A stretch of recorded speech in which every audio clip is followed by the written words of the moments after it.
welcome to Love Film. Thank you. How are you? Very good. Now, the International, it seems rather apt at the moment to have a baddie that's played by a bank. What was the attraction of Tom's film? It's the usual things. I mean, it's always the same things. It's a script and a director, and this script was, you know, reminding me of those 70s political thrillers. It was very well researched, very intelligent, but a big sweeping thriller that travels the world. And I can imagine when you were making the film, the current economic climate wasn't as pertinent as it is now. No, it wasn't. It was uncanny, really, because, I mean, it always felt a relevant film. It felt about something that was happening and something that, you know, was good to be discussing now.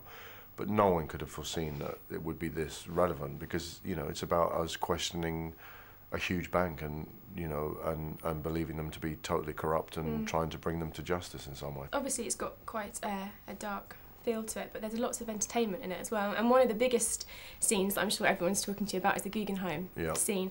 How long did that take to shoot? Did you shoot in location? We built an exact replica of the real Guggenheim to scale, so it was exactly the same dimensions. Wow. We shot in there for weeks. We built a set of the whole lobby area, just the ground floor level, and then we got in the real place as well. I think the sequence is about 40 minutes long, and it's a pretty incredibly well-directed shootout. It's one of the best shootout scenes I've seen in a long time. I think it's one of the most exquisitely directed scenes I've been involved in. It's got a real sense of reality to it as well. It's quite bloody.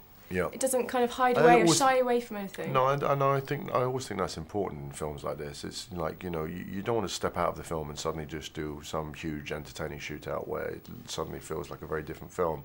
You know, we had to keep it in context of the movie, and yes, it's an extraordinary thing to happen for people to, you know, start having this crazy shootout in a place like that.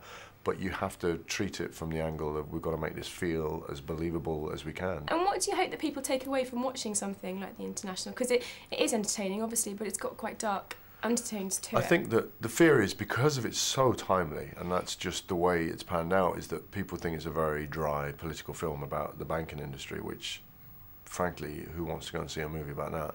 Is to remember that the whole thing is that is the backdrop to what is ultimately a huge international sweeping thriller, really. Do you think you could ever see yourself getting behind the camera?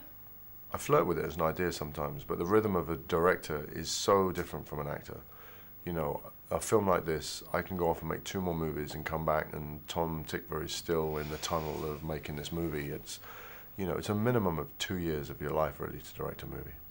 And you obviously started off on the stage, I think, originally, didn't you? I mean, what have been the films that have inspired you from growing up to now?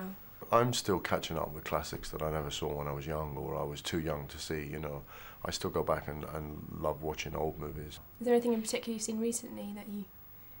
In the last couple of years, one of the huge influences on me was a film called Battle of Algiers, which was a film that actually Alfonso gave me in preparation for Children and Men, and I was completely blown away by it. Clive Owen, thank you. It's been a real pleasure. Thanks. Thanks very much.